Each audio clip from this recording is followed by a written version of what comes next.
We drove to the river and walked together alongside the slow-flowing water of the Thames. Quietly. It felt so right just to be next to him. I tried to savor every moment, knowing that what would come next could bring it all to an end. What would it be like? If we really are, would it be any different than a regular relationship? He glanced at me, as if measuring how much to say. Guardian love, that's what we call it, is like being on fire. It's quick and intense, and it gets worse every day. Love, he'd said it. But he didn't look at me, waiting for a reaction, like a guy would at this point. Because there was a chance he was about to break my heart. How much worse? I couldn't help asking.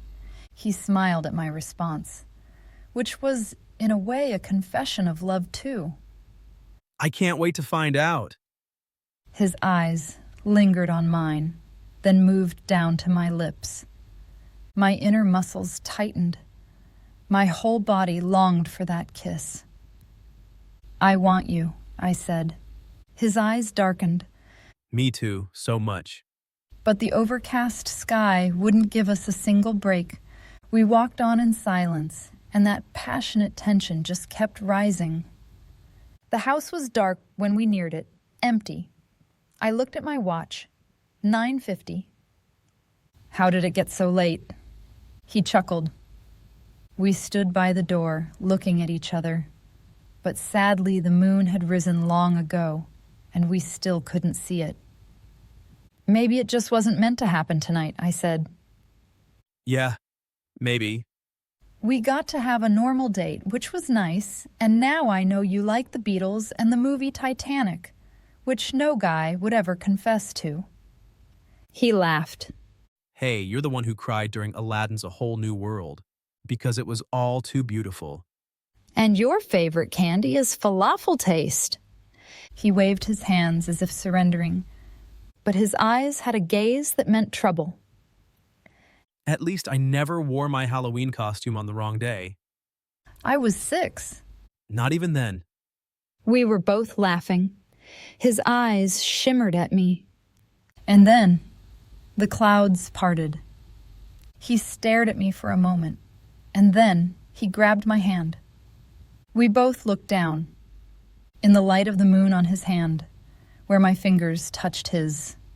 There was a strange bluish glow. Amber! His eyes opened wide.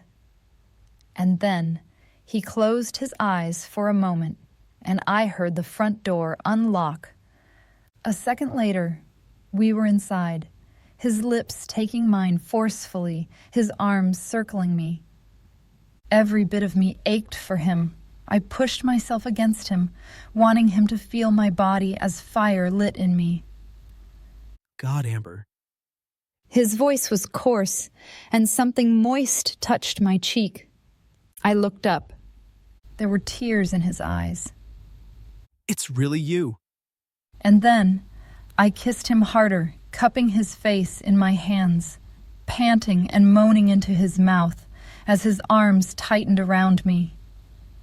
I let myself go, welcoming his roaming hands.